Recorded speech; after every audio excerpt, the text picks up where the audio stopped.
거룩한 주일 주 앞에 나와 예배하시는 모든 성도님들, 이 시간 영상을 통해 주 앞에 나오신 분들, 하나님의 크고 놀라운 은혜가 충만하게 임하시기를 바랍니다. 오늘은 우리 기독교에서 지키는 추수감사주일입니다. 추수감사절의 성경적인 기원은 하나님의 백성인 이스라엘의 추수감사절이었던 초막절, 장막절에서 시작이 됩니다.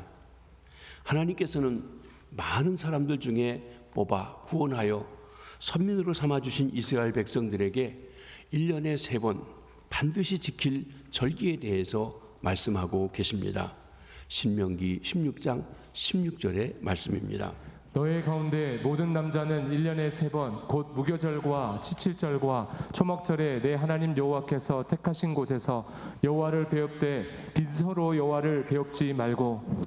절기를 지키되 그냥 있는 곳에서 회당에서 예배드리는 것이 아니라 성전이 있는 예루살렘까지 올라와서, 특별히 남자들은 1년에 3번은 반드시 꼭 올라와서 예배를 해라. 그리고 빈손으로 오지 말고 예물을 드려서 예배를 해라 하고 명하십니다. 이 절기들 속에 하나님의 백성으로서의 우리의 삶이 담겨져 있습니다. 첫 번째 절기는 무교절 또는 유월절입니다. 유월절에서 무교절 일주일간 연장 이렇게 진행되어 가는 거죠. 이는 애굽에서 구원해 주신 하나님의 은혜를 감사하는 절기입니다. 선민 이스라엘은 430년 동안 애굽의 노예 생활했지만 하나님의 손이 임하셔서 그들이 구출받고 건짐받게 되었습니다. 어린 양의 보혈로 칠해져 있는 집이 죽음의 사자가 지나가고 그들은 온전히 생명을 얻고 그리고 자유하게 되었던 것입니다. 오늘 우리 성도들에게 예수 그리스도 하나님의 어린 양, 세상 죄를 지고 가는 하나님의 어린 양 예수 그리스도의 십자가 부활을 통하여 구원을 이루신 날이 부활절입니다. 우리 구주 예수께서 유월절 양 잡는 날에 십자가에 달려 죽으심으로 저와 여러분 우리 인류의 죄를 대속하셨습니다. 속죄제물로 죽으셨습니다. 피 흘려 죽으셨습니다. 그리고 3일 만에 첫 열매 드리는 날 새벽에 죽음을 이기시고 부활하시어서 부활의 첫 열매가 되셨습니다. 구원을 이루셨습니다. 이 어린 양 예수를 믿고 그 피로 죄 씻음 받은 사람은 둘째 사망의 해가 지나가는 것입니다. 죄와 사탄의 노예에서 벗어나 해방되었습니다. 하나님의 자녀가 된 것입니다. 천국 소망을 가지고 살게 해주셨습니다. 부활절에 우리는 죄에서 구원받은 감사의 절기를 지키는 것입니다. 둘째로는 오순절입니다. 맥주절 또는 칠칠절이라고도 불려졌습니다. 구약의 오순절에 두 가지 중요한 사건이 있었습니다. 하나는 모세가 시내산에 올라가서 하나님 앞에 율법을 받은 것입니다. 하나님의 법을 받아 법대로 살아가는 백성이 되는 것이죠. 그것을 감사하는 것입니다. 두 번째로는 그들이 가나안 땅에 들어가서 한 해 첫 번째 곡식인 보리 추수를 감사하는 절기입니다. 맥주 감사절, 봄철 추수 감사절입니다. 신약의 성도들에게는 오순절은 성령 강림절입니다. 오순절에 성령께서 오셔서 그리스도 예수를 알게 하고 믿어지게 하고 예수의 사건을 체험할 수 있게 해주셨습니다. 구원받게 하신 것입니다. 예수님에게 직접 말씀을 들었던 제자들도 이 성령이 강림하신 후에야 그 모든 의미를 깊이 깨닫고 바로 깨닫고 힘써 제자로서의 삶을 살아갈 수가 있게 되었습니다. 하나님께서 돌판에 새겨준 율법이 아니라 마음의 그 판에 하나님의 법을 새겨주시고 깨달아 알 수 있게 해주신 것입니다. 그리고 믿는 사람들의 공동체인 교회가 설립되었습니다. 예수가 그리스도요 구세주요 믿는 자들의 왕이시라고 하는 공동체가 설립되어지게 된 것입니다. 오늘날 우리는 이 오순절 절기를 두 가지로 나누어 지킵니다. 보리 수확이라고 하는 점에서는 7월 첫 주일에 맥주 감사절을 지킵니다. 또한 부활절 이후 50일에 성령 강림 주일로 지킵니다. 때로 교회 창립일도 그런 의미로서 우리가 함께 지키기도 합니다. 하나님께서 성령을 보내셔서 구원해 주시고 영적 추수를 시작하시며 그 일에 우리를 불러 사용해 주심을, 그 은혜를 감사하고 드리는 절기, 감사의 절기인 것입니다. 셋째로는 초막절입니다. 수장절 또는 장막절이라고도 불렸습니다. 이 절기는 가을에 거둬들인 포도, 무화과 그리고 곡식들의 추수를 감사합니다. 이렇게 거둬들인 것을 쌓아놓고 저장해 놓고 드리기에 수장절이라고도 불렀습니다. 또 이들이 애굽에서 나와 광야 40년 동안 하나님께서 그 광야에서 보호하시고 인도해 주신 은혜를 감사하며 광야에 나가서 일주일 동안 초막을 짓고 옛 일을 기억하면서 그때 일을 체험하려고 하면서 절기를 지켰기 때문에 초막절이라고 했습니다. 문명의 혜택을 벗어나 그 조상들이 겪었던 어려움을 직접 몸소 체험하며 그 속에서 보호하고 인도하셨던 하나님께 감사하는 절기입니다. 이 초막절은 오늘날 우리가 지키는 추수감사절의 성경적인 기원입니다.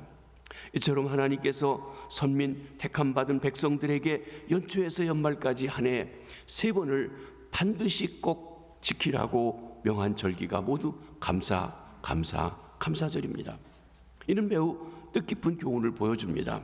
그것은 우리가 하나님의 은혜로 구속받은 선민이요 나아가서 하나님의 백성이 된 우리 성도들의 생활 중심이 언제든지 하나님 앞에 감사하는 삶이어야 한다는 것을 말씀해 주시는 것입니다. 그러기에 신약에 와서도 같은 맥락에서 사도 바울 선생님이 데살로니가전서 5장 16절로 18절에 이렇게 말씀하십니다. 우리 다 같이 한번 읽어보십니다. 시작. 항상 기뻐하라, 쉬지 말고 기도하라, 범사에 감사하라. 이것이 그리스도 예수 안에서 너희를 향하신 하나님의 뜻이니라. 우리 성도를 향하신 아버지 하나님의 뜻이 무엇이냐면 항상 쉬지 말고 범사에, 똑같은 거죠. 기뻐하고 기도하고 감사하는 것, 이게 성도들의 신앙생활이라고 말씀하십니다. 그러면 우리 성도들은 어떻게 이 추수감사절을 지켜야 할까요? 물론 풍성한 물질로 감사 예물을 드려 절기를 지킵니다. 사랑하는 성도 여러분, 하나님께서 내게 절기를 지키러 올 때 빈손으로 나오지 말라, 반드시 절기 예물을 가지고 오라고 말씀하셨습니다. 정성을 다해서 예물을 드리시기 바랍니다. 혹 여러분들이 오늘 추수감사절인지도 모르고 잊어버리셨고 또 알지 못해서 준비 못하셨다면 다음 주에도 꼭 가시기 바랍니다. 어떻게 절기 예물을 드려야 할까요? 여러분, 성경에 보면 하나님의 백성들이 감사 예물을 드리고 주일날 제사 드릴 때 드리는 제물에 대한 언급이 있고 절기를 지키는데 제물에 대한 것이 있습니다. 유월절 제물 어떻게 드리라는 게 있고 오순절 어떻게 절기 예물 드리라는 게 있고 추수감사절에 수장절에 어떻게 드리라는 게 있습니다. 근데 이 초막절은 일주일 동안 드리는데 매일같이 예물을 드립니다. 그 예물을 다 해보면 일반적으로 우리가 드리는 것보다 10배, 20배, 30배, 50배 많은 예물을 드리는 것이에요. 그래서 절기를 중시 여기고 계신 것을 봅니다. 근데 많은 분들이 그저 절기도 주일날 그저 감사 드리는 것과 똑같이 드리는 경우인데 그렇지 않습니다. 그래서 준비하셔야 돼요. 그냥 덜렁덜렁 와서 그냥 드리듯이 이렇게 드리는 것이 아니라 예비하고 준비해서 정성을 다해 드려야 돼요. 10배, 20배, 30배, 50배. 제가 담임 목사로서 이 교회에서 마지막 추수감사절입니다. 저희 내외가 보통 매주일 감사헌금을 드리는데 그것보다 50배를 더 드리자 그랬습니다. 그렇습니다. 때로 우리가 정성을 다해 모아야 됩니다. 더 중요한 것이 있습니다. 예물을 드리지만 우리 마음의 깊은 감사 속에서 드려야 된다는 것입니다. 감사하는 마음의 자세입니다. 저는 하나님께 드리는 최대의 감사가 하나님을 찬송하는 것입니다. 하나님을 성축하는 것이라는 것입니다. 그래서 오늘 하나님을 성축하라는 주제로 감사절의 말씀을 드리려고 합니다. 인간의 최대 행복은 하나님을 기뻐하며 찬송하는 것입니다. 시편 103편은 다윗의 위대한 감사의 찬송 중에 하나입니다. 다윗은 하나님의 베푸신 은택, 은총, 은혜로 인하여서 여호와 하나님을 찬송하고 있습니다. 우리가 보통 은혜라고 했는데 여기는 은택이라고 하는 말로 썼는데 같이 우리가 혼용해 써도 될 것입니다. 성군 다윗은 하나님을 섬기면서 자신도 모르는 사이에 굳어지고 해해져서 범죄하고 타락했던 일을 회개하며 하나님의 은총을 다시 노래합니다. 우리가 아는 것처럼 소년 다윗 그리고 젊은 다윗이 얼마나 신실하게 하나님을 섬겼는지요. 근데 그가 왕이 되고 편안해지고 안정이 되니까 끔찍한 간음죄도 범했습니다. 우리아를 범했습니다. 그 죄를 숨기기 위해서 우리아를 전쟁터에서 교묘하게 죽도록 그렇게 꾸미는 일도 했습니다. 때로 우리가 처음부터 끝까지 늘 시종일관 똑같이 신앙생활을 할 수 있지만 어느 순간에 은혜 받고 편안해지면 나도 모르게 게으러지고 나태해지고 심지어는 죄를 짓는 일까지도 있을 수가 있다는 것입니다. 그때 그는 눈을 들어서 하나님을 바라보면서 다시 그 은혜를 세워보며 그 청춘을 새롭게 하는 그 은혜를 찬송을 부르고 있는 것입니다. 우리가 하나님의 베풀으신 은혜를 잃어버릴 때 배은망덕하게 됩니다. 하나님의 은총에 대한 감격이 식어질 때 불평, 불만이 터져나오게 됩니다. 시인 다윗은 이 하나님의 은총에 대한 감격을 회복하기 위해서 자기 상황의 어려움 속에서 오히려 자기 자신을 타일러 하나님을 바라보고 찬송하라고 이렇게 권고하고 있습니다. 1절입니다. 내 영혼아 여호와를 송축하라. 내 속에 있는 것들아 다 그의 거룩한 이름을 송축하라. 내 영혼아 여호와를 송축하며 그의 모든 은택을 잊지 말지어다. 하나님의 은혜를 잃어버리고 자기가 잘나서 그런 줄 아는 자기 자신에게 하나님에게 집중하고 하나님의 은혜를 기억하고 하나님을 찬양하라고 스스로를 일깨우고 있습니다. 내 영혼아 내 속에 있는 것들아 라고 하는 말, 내 전 존재를 들여서 하는 것입니다. 여러분 자신이 여러분에게 타일러서 내 영혼아 내 속에 있는 것들아 하나님을 기억하고 하나님의 은혜를 기억하고 하나님을 찬송하자 권면하시는 은혜 받는 시간 되시기를 바랍니다. 그러면 성축한다는 말은 무슨 뜻입니까? 히브리 단어로 성축하다는 말은 바라크라고 하는 단어를 썼는데 가장 유사한 우리말로 바꾼다고 하면 인정한다, 감사한다는 뜻입니다. 우리 성경은 바라크를 성축한다, 찬양한다고 번역했습니다. 그러나 1차적인 의미는 인정한다는 것입니다. 무엇을 인정합니까? 하나님이 나에게 베풀어주신 축복을 인정하는 것입니다. 그것을 잊지 않고 인정하는 것입니다. 하나님의 공을 인정해 드리는 것이에요. 당연한 것으로 받지 않고 인정해 드리는 것이에요. 이건 하나님이 하셨습니다. 이거 하나님이 하셨습니다. 이거 하나님이 하셨습니다. 인정해 드리는 것이죠. 그게 바로 여기 송축한다는 의미의 가장 중요한 것입니다. 그래서 인정한다는 것의 정당한 표현은 기억한다는 게 있어요. 사람들이 하나님의 은혜인 줄 기억할 때는 감사해요. 누군가가 내게 은혜를 베풀어주고 또 잘해준 게 있다면 기억해요. 감사해요. 그런데 그건 쉽게 잊어버려요. 잘 잊어버려요. 잊어버리기 때문에 인정을 안 해요. 아니 잊어버렸으니까 인정을 못하는 거죠. 당연한 것을 여길 때 우리가 감사하지 않아요. 그러기에 내가 정말로 하나님께서 내게 베풀어 주신 모든 사랑과 축복을 참으로 인정한다면 그것을 기억하는 일이 중요합니다. 내 영혼아 여호와를 성축하며 그의 모든 은택을 잊지 말지어다. 그의 모든 은택을 기억할지어다. 우리 주님 예수 그리스도께서 마지막 만찬을 드실 때 그가 이것은 너희를 위해서 찢어주는 내 살이다. 이것은 너희를 위해서 흘린 내 피다 하고 이 일을 행하면서 너희는 나를 기념하라고 하셨습니다. 기념한다. 그 말도 기억한다는 것입니다. 다음 주일 우리가 대강절을 시작하면서 성찬식을 거행하려고 합니다. 코로나 때문에 우리가 성찬식 올 시작 때마다 하는 것도 많이 하지 못했습니다. 근데 이것은 음식을 나누는 일과는 다르다고 생각합니다. 여러분 그냥 덜렁덜렁 오시지 말고 이번 한 주간 동안 하나님의 구원의 은혜, 대속의 은혜, 죄사함의 은혜에 대한 것을 깊이 생각하시면서 기도하시고 사모하시고 다음 주일날 함께 이 성찬의 자리에 참석하시게 되기를 부탁을 드립니다. 그때 우리가 기억하라는 거예요. 다른 것은 다 잊어도 좋은데 내가 너를 위해서, 너희를 위해서 십자가에 달려서 살을 찢어서 주신 이 살, 내가 너희 죄를 대속하기 위해서 죄짐을 짊어지고 흘려준 보혈, 이것은 잊지 말고 꼭 기억해야 된다. 기념하라 하고 말씀하신 것입니다. 우리가 그 사실 하나만 기억한다면 평생 감사하고 감사하고 감사할 수 있는 것입니다. 성축한다는 말은 감사한다는 말이기도 합니다. 감사한다는 말은 마음의 적당한 표현이 바로 찬양인 것입니다. 그래서 내 영혼아 여호와를 성축하라는 말은 내 영혼아 여호와께 감사하라, 내 영혼아 여호와께 찬양하라 말합니다. 감사의 표현으로서의 찬양입니다.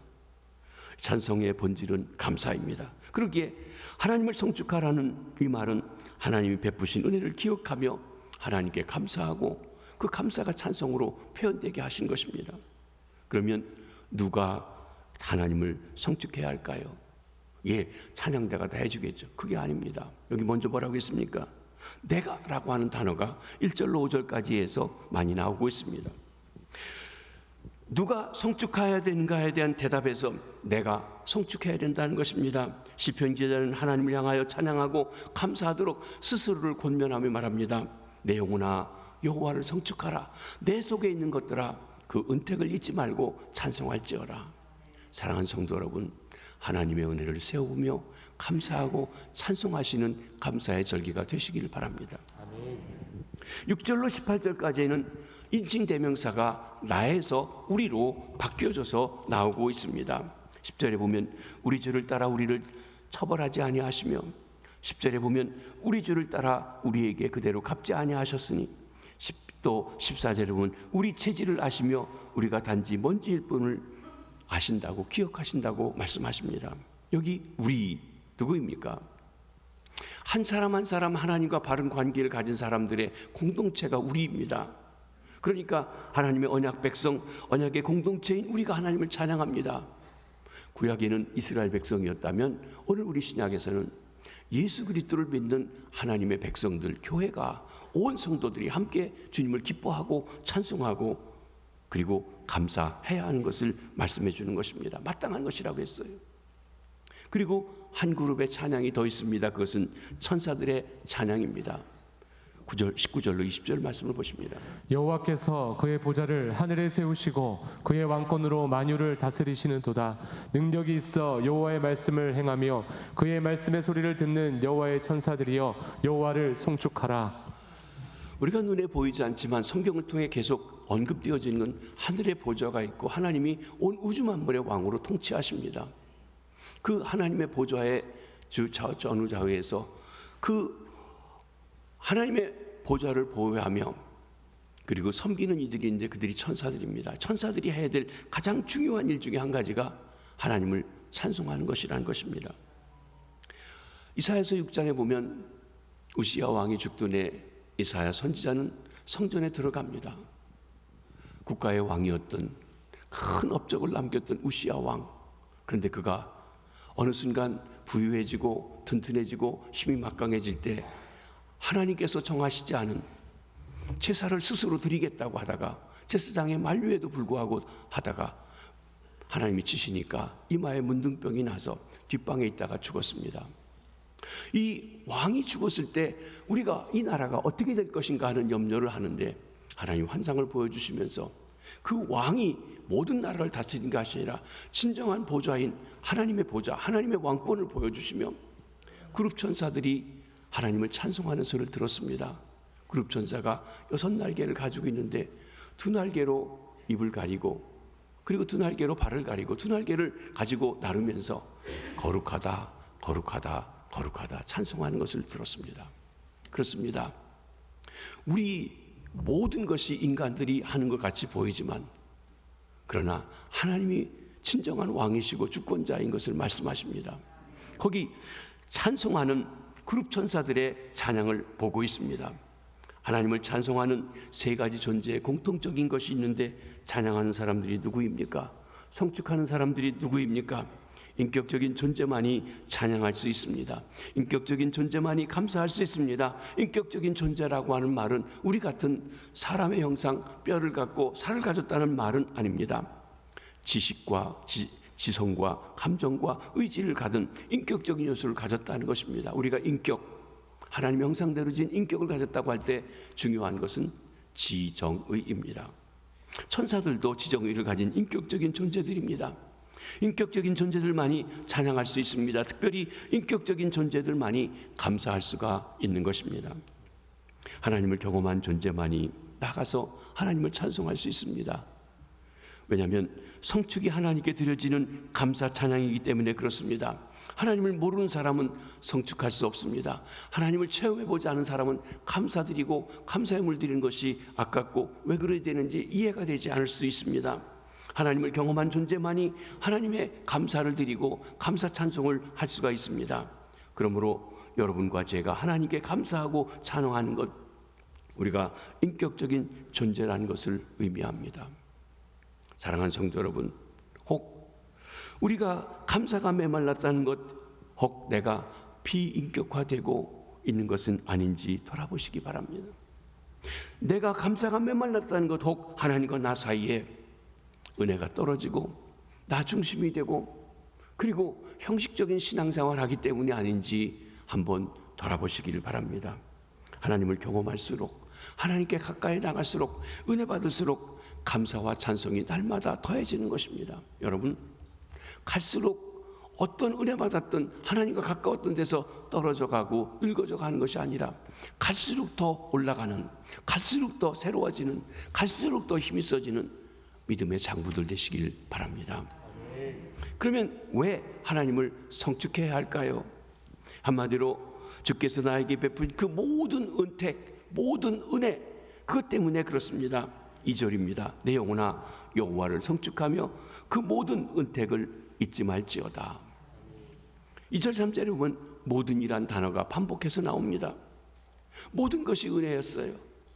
그냥 내가 잘했고 우연히 그렇게 됐다고 생각했는데 정말 하나님 안에서 보면 모든 것이 그냥 된 것이 아니라, 우연이 아니라, 당연한 것이 아니라 하나님의 은혜라고 하는 것입니다.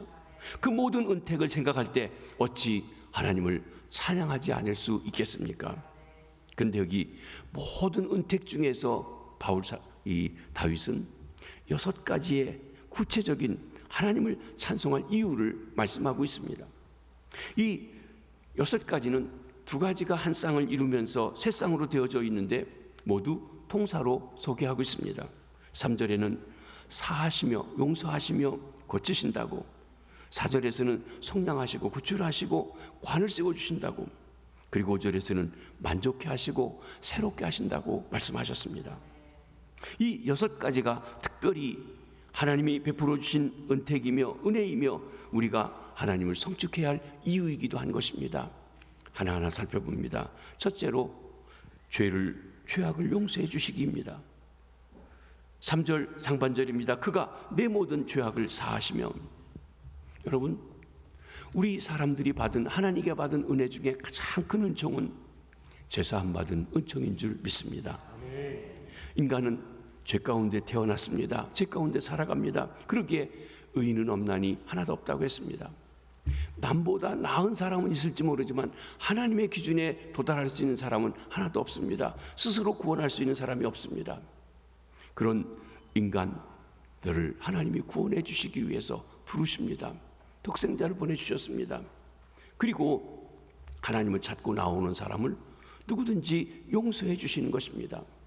그 죄가 주홍 같을지라도 눈같이 희어질 것이고 진홍같이 붉을지라도 양털같이 희게 해주시겠다고 하셨습니다. 그러면서 우리가 서로 변론하자고 하십니다. 내 죄를 주 앞에 자백하면, 고백하면, 아뢰이면, 스스로 자백하면 하나님이 용서해 주시는 것을 말씀하십니다. 그렇게 용서하신 죄는 다시 기억지 않는다고 그랬어요. 우리 아내 여러분, 이 남편들은 잘 잊어버리는데 아내들은 잘 못 잊어버리는 뇌가 있답니다. 상담학에서 보니까요. 그래서 몇십 년 전부터 있었던 거 다 해결한 것도 또 부부싸움 할 때면 그때 그랬고 저랬고 쫙 기억하시죠. 근데 우리 하나님은요, 우리가 죄 지은 걸 한 번 용서하면 기억도 안 하신다는 거예요. 용서해 주심. 동이 서에서 먼 것처럼 옮겨주신다고도 말씀하셨습니다. 다윗은 시편 32편에서 이렇게 노래합니다. 허물의 사함을 받고 자신의 죄가 가려지지 않는 복이 있나니, 여호와께 정죄를 당하지 않는 자가 복이 있다고 하셨습니다. 사랑하는 성도 여러분, 그리스도 예수를 믿는 저와 여러분에게 우리 죄를 정하지 아니하시고 의롭다 하시고 구원해 주신 하나님을 기뻐하고 찬양하시게 되길 바랍니다. 아멘. 이걸 당연한 것으로 여기지 말고 깊이 깊이 되새기며 감사하시라고 하는 것입니다. 우리가 예수를 믿었을 때 우리에게 구속의 은혜, 죄사함의 은혜를 주십니다. 이는 하나님의 자녀가 되는 표시입니다. 천국을 유업으로 받게 하는 표시이기도 합니다. 그러기에 죄사함 받은 사람의 마음속에는 감사가 있습니다. 우리는 죄 용서해 주신 하나님의 은혜를 성축해야 합니다. 그리고 죄 가운데 있는 자들에게 하나님의 아들 예수 그리스도를 믿음으로 십자가의 보혈의 능력으로 죄사함 받는 이 은혜의 도리, 복음의 도리를 증거해 주는 일을 감당하시길 바랍니다. 이 시간에도 혹 마음의 아픔과 그리고 회개하는 심령으로 나온 이들에게 여러분의 허물을 주의 보혈로 덮어주시고 죄사하는 은총으로 깨끗게 해주시는 죄사함의 은혜가 충만하게 임하시게 되기를 바랍니다. 두 번째로는 병을 고쳐주시기 때문에 감사하라고 했습니다. 3절 하반절입니다. 내 모든 병을 고치시며, 병 고침은 은혜입니다. 하나님은 우리 죄를 용서해 주십니다. 뿐만 아니라 병도 고쳐주십니다. 많은 경우 병은 죄악과 관련이 있습니다. 물론 모든 병이 다 죄 때문은 아닙니다. 우리가 어디 아프면 저 사람은 무슨 죄졌지? 우리는 이 인과응보로 늘 생각하려고 하는 것이 있는데 꼭 그렇지는 않습니다. 우리 실수 때문에 나이가 들다 보니까 또 자연스럽게 병이 생겨지는 것이 있고 죄하고 관계없는 것도 많이 있습니다. 그런데 죄 때문에 생겨진 죄도 병도 있다고 성경은 말씀하십니다. 한 중풍병자를 친구들이 떠밀고 왔을 때 주께서 뭐라고 하셨습니까? 내 죄사함을 받았느니라 하고 말씀하십니다. 사람들이 웅성거리죠. 저가 누구기에 죄를 사한다 하는가? 죄사하는 권세가 하나님밖에 없는데 합니다. 거기 하나님의 권세를 보여주시기도 하시지만 나아가서 그 중풍병이 죄와 연결되어 있다고 하는 것을 말씀하시면서 일어나 걸어가라고 하십니다. 제사해 주시고 용서해 주셨습니다. 병 낫게 해주셨습니다. 여러분, 인간의 본질적인 문제는 병 고침이 사실은 아닙니다. 병만 고치면 다 될 것 같지는 그렇지 않습니다. 많은 분들이 아프면서 하나님이 치료해 주시면 내가 잘 믿겠다고 하는데요, 건강해지면 그냥 약 먹었으니까 건강해지지, 우연히 됐지, 뭐 어쩌다 보니까 그렇지 하고 잊어버리는 사람이 너무나 많습니다. 사실은 육신의 병 고침보다 더 중요한 것이 죄사함입니다. 그런데 내가 죄사함 받고 하나님과 바른 관계를 가질 때 육체도 건강하게 하십니다. 내가 죄사함 받은 은총을 경험할 때 육체의 경험도 건강도 경험할 수가 있습니다. 주님은 내 모든 죄악을 사하시고 우리 병도 고쳐주시는 것입니다. 육체의 질병도 고쳐주십니다. 여러분, 우리 주님 예수 그리스도께서 이 땅에 오셨을 때 행하신 기사와 이적, 그 중에 70% 이상이 병 고치는 이적입니다. 하나님은 우리가 병에 매여 살기보다 건강하게 사시기를 원한다는 것을 보여주십니다. 여러분, 사실 병에서 신유의 능력으로 치료받는 것보다 더 중요한 것은요, 건강한 거예요. 아프지 않는 거예요. 여러분, 남같이 아프지 않고 병원 가본 적이 없고 특별히 아파서 치료받거나 치료받으러 다니지 않아도 되시는 분, 특별히 더 감사하시기 바랍니다. 특별히 더 감사하실 일이에요. 마음의 상처도 치료해 주십니다. 시들고 병든 영혼도 치료해 주십니다. 하나님은 치료하는 여호와 라파이십니다. 우리 주님 예수 그리스도는 우리의 질고와 아픔을 담당하신 분이십니다. 여러분, 십자가에 달리실 때 주님께서 우리 죄짐만 담당하시지 않았고 성경 이사야서에 보면 우리의 질고를 담당하셨다고 그랬어요. 그가 채찍에 맞으심으로 너희가 나음을 받았다, 힐링을 받았다 말씀하셨습니다.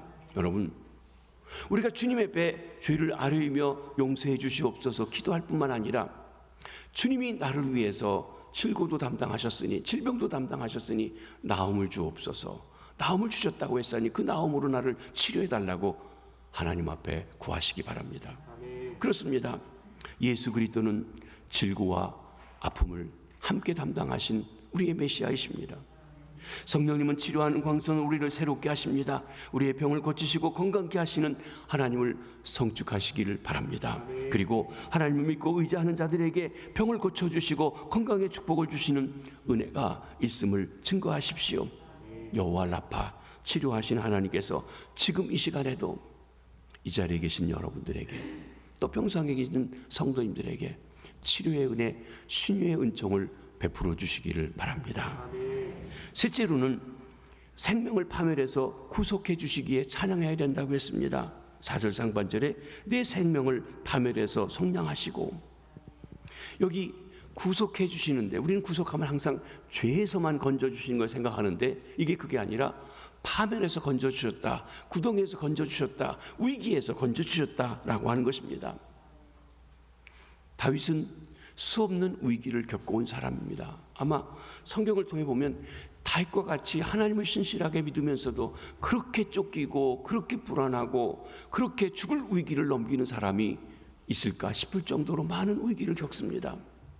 먼저는 그의 장인이고 주군이었던 사울의 시기, 사울의 질투 때문에 그런 일이 있었죠. 수금을 탈 때 창을 던지고 자기 집에다가 군사를 보내서 죽이려고 합니다. 군사를 대대적으로 동원해서 그를 수색하고 찾는 그런 일도 있습니다. 수없는 죽음의 위기를 넘겼습니다. 그가 범죄한 후에 우리아의 아내의 사건, 우리아를 죽인 사건 이후에 하나님께서 그에게를 아들이 반역하는, 압살롬이 반역하는 일을 있게 하시죠. 압살롬의 반역을 통해서 그는 죽음의 위기를 겪는 일들이 있습니다. 여러분, 다른 사람도 아니고 아들이 반역하는 그 위기를 겪는다는 것 얼마나 가슴 아픈 일이고 힘든 일인지 모릅니다. 그런데 그런 곳에서 하나님께서 그를 구원해 주시고 건져 주셨습니다. 그리고 그때마다 구원하신 하나님을 찬양하고 있는 것입니다. 우리가 살아가다 보면 많은 위기를 경험합니다. 지금 우리가 이렇게 앉아 있다는 것은 다 편안해 보이지만 사실 아찔아찔했던 순간들이 있었고, 그때 하나님이 보호해 주셨기 때문에 우리가 건강하지 하는 그런 생각들을 하실 것입니다. 며칠 전 우리 다니엘 기도회를 하는 중에 저 경북 영주 지역인가 있는 목사님들이 차 타고 어디 가시다가 앞에 가는 차에서 물건이 떨어져 가지고 차에 부딪혀서 다쳐 가지고 뭐 중상을 입은 목사님도 있고 또 치료받는 분들이 계시다는 얘기를 들었습니다. 그때 제가 머리에 떠오르는 사건이 있었습니다. 10년이 좀 12년 넘은 1909년이죠. 교환 목회 때 제가 대구에 있는 장로님을 신방 가려고 김용환 목사님이 부목사님인데 같이 대구로 가는 이 고속도로를 타고 가는 중에 앞차에서 여러분 그 시멘트로 되어져 있는 그 덩어리들이 있죠. 싣고 가는 차인데 갑자기 이게 굴러가지고 앞에 떨어지는 거예요. 근데 순간 목사님이 차를 확 옮겨가지고 이렇게 돌아가긴 했는데 피했습니다. 정말 아찔해. 지금도 생생하게 보여집니다. 근데 확 피하면서 어떻게 됐는지, 걸켰는지 타이어가 펑크가 나서 이게 그 견인차를 불러가지고 타이어를 바꿔가지고 그리고 장로님의 신방을 갔던 그런 기억이 떠오릅니다. 아찔한 순간들입니다. 아마 여러분이 차를 운전하고 다니면서 그저 무사히 지나갔으니까 그렇지만 아찔했던 순간, 하나님이 감사합니다 하는 소리가 절로 나올 그런 순간들의 위기들을 지나셨을 거예요. 그렇습니다. 하나밖에 없는 생명이 파멸을 당한다는 것, 인생의 최대의 절망적인 사건입니다. 그 절망의 위기에서 하나님이 건져주십니다. 구속의 은혜입니다. 지금까지 죽음의 위기를 처해 왔었는데 놀랍도록 구출받으신 일이 있으신지요? 그것을 기억하면서 감사하면서, 하나님 그때 건져주셔서 감사합니다. 그때 내가 감당할 수 없었는데 하나님께서 놀라우게 돕는 손길을 주셔서 감사합니다. 하나님을 성축하시기 바랍니다.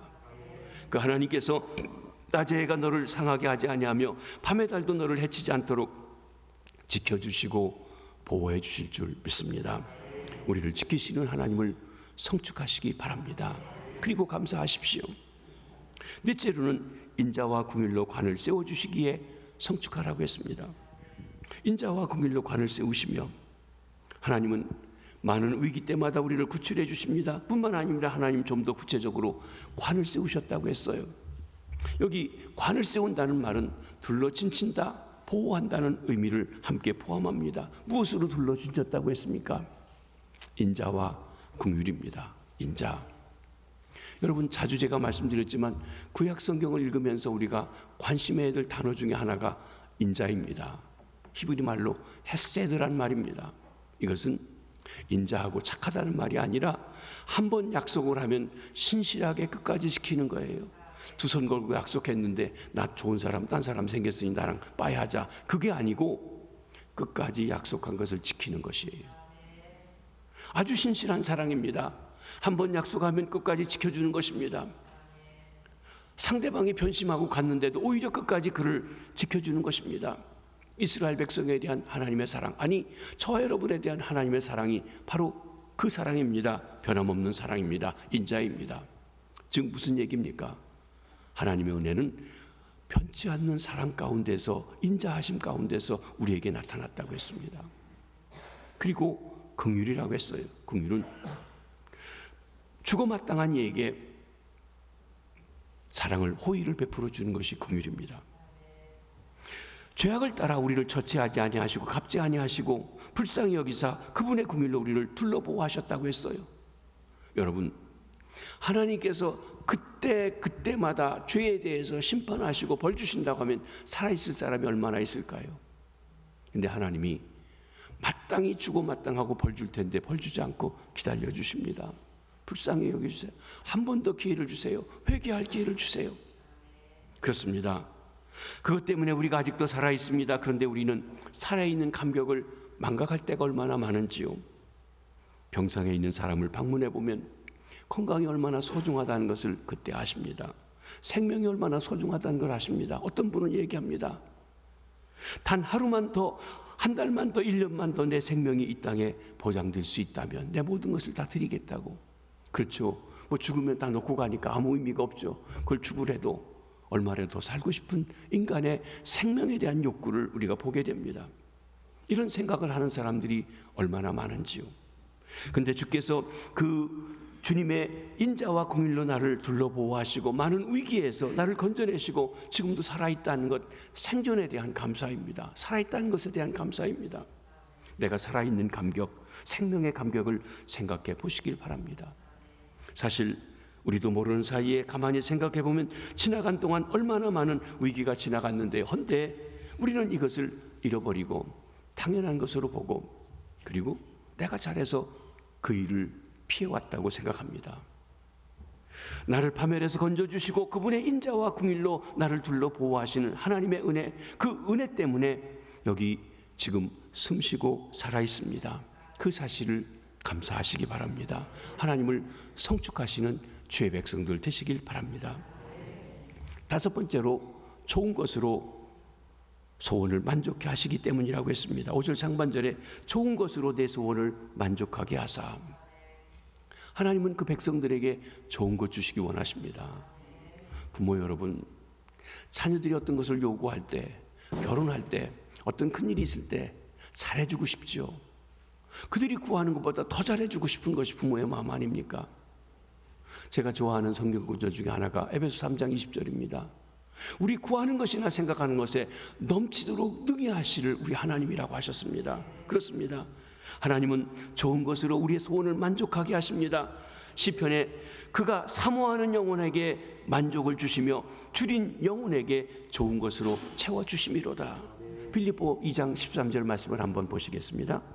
너희 안에서 행하시는 이는 하나님이시니 자기의 기쁘신 뜻을 위하여 너희에게 소원을 두고 행하게 하시나니. 하나님은 인격이십니다. 그렇기 때문에 우리가 생각하는 구조를 가졌을 때 하나님이 그냥 너 이거 해 하게 하는 게 아니라 내가 그것을 생각하고 바라고 꿈꾸게 하십니다. 내가 하나님과 가까워지면 그런 꿈이 갖게 하세요. 이것이 뭐냐면 우리에게 있는 건강한 소원이에요. 꿈이에요. 그 바람직한 소원, 그것을 우리에게 갖게 하시고 그것을 이루어 주신 분이 우리 하나님이시라고 하셨습니다. 하나님은 이렇게 그 소원을 주시고 이루게 하십니다. 이렇게 보면 하나님께서는 점진적으로 일하십니다. 우리의 죄악을 사해 주십니다. 병을 고쳐주시고 건강케 하십니다. 아니, 병 속에서도 그 의미를 깨닫고 하나님을 바라게 하시기도 하십니다. 그 많은 위기에서 보호하시고 인자하심, 신실하심을 깨닫고 하나님의 긍휼하심의 크심을 깨닫게 하십니다. 거기에 끝나지 않고 좀 더 적극적으로 한 걸음 더 나아가서는 내게 소원을 두시고 그 소원을 이루어주시는 일을 하십니다. 꿈의 날개를 펼치면서 짧은 한 세상을 건강한 소원을 이루며 살게 하시는 그 하나님이십니다. 그 하나님을 성축하시기를 바랍니다. 여러분은 어떤 소원이 있습니까? 어떤 꿈이 있습니까? 어떤 바람이 있으십니까? 하나님께 좋은 꿈을, 좋은 그 열망을 가지시고 그 좋은 것으로 채워주신 하나님을 찬양하시길 바랍니다. 온갖 선물, 온갖 아름다운 것, 좋은 것은 위로부터 빛의 아버지께로 내려온다고 야고보 사도도 말씀하십니다. 여섯 번째로는 청춘으로 독수리같이 새롭게 하신다고 그랬어요. 5절을 보십니다. 좋은 것으로 내 소원을 만족하게 하사 내 청춘을 독수리같이 새롭게 하시는도다. 제가 독수리에 대해서 또 말씀을 드립니다. 중요합니다. 아마 이 구절의 말씀은 이제 사람이, 다윗이 좀 나이가 들어서 늙었을 때 자기 늙음을 염두에 두고 한 말이 아닌가 싶습니다. 인생의 마지막 위기는 아마도 늙어간다는 것입니다. 저보다 훨씬 연세가 많으신 분들이 있는데 그런 말씀드려 죄송합니다만, 보니까 이제 그만 사역하시고 물러나십시오. 때가 됐습니다. 법적으로 그럴 때가 가까워져 오고 있습니다. 그렇죠? 늙었다는 거예요. 저희 집 사람이 70이 되기 전까지는 다리도 잘 걷던데 70이 되면서 저보다 좀 생일이 좀 빠릅니다. 그러다 보니까요, 70이 되고 나서 넘어져서 발 부러져서 양쪽 발 다쳤죠. 다리도 이렇게 다니죠. 완전히 할머니 됐어요. 그런 날이 우리에게 올 거라고 생각을 안 했는데 치료받으러 다니면서도 그래요. 그렇죠. 다리가 후들후들하고. 여러분, 늙었다. 아마 인생의 마지막 위기가 늙어간다는 것이 아닌지 모르겠습니다. 늙음에 대한 두려움이기도 합니다. 그런데 저는 우리 그리스도인들이 너무 늙음에 대한 두려움, 공포를 가질 필요가 없다고 생각합니다. 왜냐하면 하나님께서는 우리를 새롭게 하시는 분이시기 때문입니다. 안 늙는다고 하는 말이 아닙니다. 몸은 약해져요. 하나님 믿어도 약해져요. 다리 아파요. 기억력도 쇠해지고 말이죠. 눈도 침침해지고 허리뼈가 집을 지키는 것이 흔들흔들하고 그런 건 사실입니다. 그런데 하나님께서 우리 속사람을 새롭게 해주신다고 했어요. 사도 바울이 이렇게 고백합니다. 고린도 후서 말씀입니다. 그러므로 우리가 낙심하지 아니하노니 우리의 겉사람은 낡아지나 우리의 속사람은 날로 새로워지도다. 그렇습니다. 여러분, 인생은 나이가 들면 겉사람이 후패해지게 돼 있어요. 낡아지게 돼 있어요. 오래 쓰니까 아프게 돼 있다는 것이에요. 그러나 우리 속사람, 하나님을 향한 우리 속사람은 날로 새로워지고 늙음이 없이 더 새로워지고 독수리같이 날아오를 수 있도록 새로워질 수 있다고 하는 것을 말씀해주고 있는 것입니다. 독수리의 특성 중에 한 가지는 독수리는 꼭 노쇠해서 늙어 죽는 것이 아니라고 했습니다. 늙음이 독수리의 직접적인 죽음의 원인이 되지 않고 오히려 어느 순간 나태해져서 부리가 길어지고 발톱이 약해져가지고 먹이를 사냥 못하고 그대로 늘어지면 죽는다는 것입니다. 그러나 청춘을 끝까지 보존하시는 젊음의 심볼이 곧 독수리입니다. 그런데 하나님께서 우리를 독수리처럼 새롭게 하신다. 그 힘든 것을 통해서 우리를 새 부리가 나게 하시고 다시 힘차게 날아올 수 있도록 하신다는 것입니다. 독수리의 특성 중에 하나는 위기에 강하다는 것입니다. 독수리는 위기를 겪고 나면 더욱 강해집니다. 독수리에 날다가 가끔 곤두박질 칩니다. 그런데 떨어져 쏜살같이 내려꽂히려고 하면 비상한 힘을 발휘해서 그것을 차고 일어납니다. 쏜살같이 뒤집어서 다시 올라갑니다. 그렇게 한번 하고 나면 훨씬 더 힘이 강화되고 강력해진다고 하는 것입니다. 우리 그리스도인들이 어려움이 있습니다. 하나님이 때로는 환난을 주십니다. 그런데 이 땅에 살아가면서 그런 위기를 안 당하는 사람이 없어요. 성경에도 보면 선한 목자 되신 우리 주님이 목자가 되실 때에도 사망의 엄침한 골짜기를 지나가고 눈물 골짜기를 지나가는 시간이 우리들에게 있을 수 있다고 하셨습니다. 그런데 그 위기 속에서 불신자들처럼 우리도 어려움과 난관과 역경을 경험합니다. 그렇지만 위기를 겪을 때마다 솟구쳐 올라갈 수 있는 주님, 우리를 붙잡아 주시는 주님, 우리를 성숙시켜 주시는 하나님이 계시다는 것입니다. 그 하나님을 기억하고 그 하나님을 바라보며 성축하라고 이야기하는 것입니다. 우리는 날마다 우리를 새롭게 하신 하나님, 청춘을 독수리같이 새롭게 하시는 하나님 바라보시길 바랍니다. 우리가 자주 말씀드리는 이사야서의 말씀은 바벨론 포로 말기입니다. 포로 생활 70년에 이제는 지쳤습니다. 소망이 없습니다. 절망입니다. 아무 소망을 가질 수가 없었습니다. 출애굽 때처럼 모세를 보내주실 그런 기미도 보여지지 않는 때입니다. 그때 이사야 선지자는 하나님을 바라보라, 하나님을 앙망하라, 하나님께서 힘을 주신다고 이렇게 외치십니다. 이사야서 40장 31절입니다. 오직 여호와를 앙망하는 자는 새 힘을 얻으리니 독수리가 날개치며 올라감 같을 것이요 다른 박질하여도 곤비하지 아니하겠고 걸어가도 피곤하지 아니하리로다. 땅 끝까지 지으신 하나님, 영원하신 하나님, 그 하나님을 바라보라고 하십니다. 그분이 우리의 왕이십니다. 그분이 우리를 이 땅에 보내신 분입니다. 우리가 돌아서 그분에게 돌아갈 것입니다. 내 현실의 답답함에서 눈을 들어 여호와 하나님을 바라볼 때 하나님이 주시는 새 힘이 그 위기를 극복하게 하시고 나아가서는 정춘이 독수리같이 새로워 날아오르게 해주시는 것입니다. 말씀을 정리합니다. 오늘은 우리가 지키는 추수감사주일입니다. 마음을 다하고 뜻을 다하고 정성을 다해 풍성한 감사의 물로 주 앞에 드리시기 바랍니다. 혹 준비하지 못하신 분, 말씀을 들으면서 내가 좀 준비하게 미약했다고 생각하신 분, 하나님 앞에 감사의 물로 나가시기 바랍니다. 그러나 중요한 것은 감사하는 마음이에요. 무엇보다도 하나님이 주신 은혜를 세어보시기 바랍니다. 기억하시기 바랍니다. 돌아보시기 바랍니다. 이번 한 주간을 지나면서 다음 주 성찬을 받기 전에 이번 한 주간을 보면서 하나님의 은혜 내게 주신 것을 보며 감사 일기를 쓰시기도 하시고, 그래서 여러분이 하나님을 바라며 새 힘 얻는 한 주간 되시기를 바랍니다. 사랑하는 성도 여러분, 마치 독수리처럼 새로운 힘, 새로운 능력을 주를 바라보는 자들에게 주실 것입니다. 주님이 오라 하시는 그 순간까지, 주님이 우리를 데리러 오시는 그날까지 그 싱싱함을 가지고 아름다움을 가지고 하나님을 찬송하며 감사하며 날마다 승리하시는 주의 백성 독수리들이 되시길 주의 이름으로 축복합니다. 기도하겠습니다. 하나님 아버지,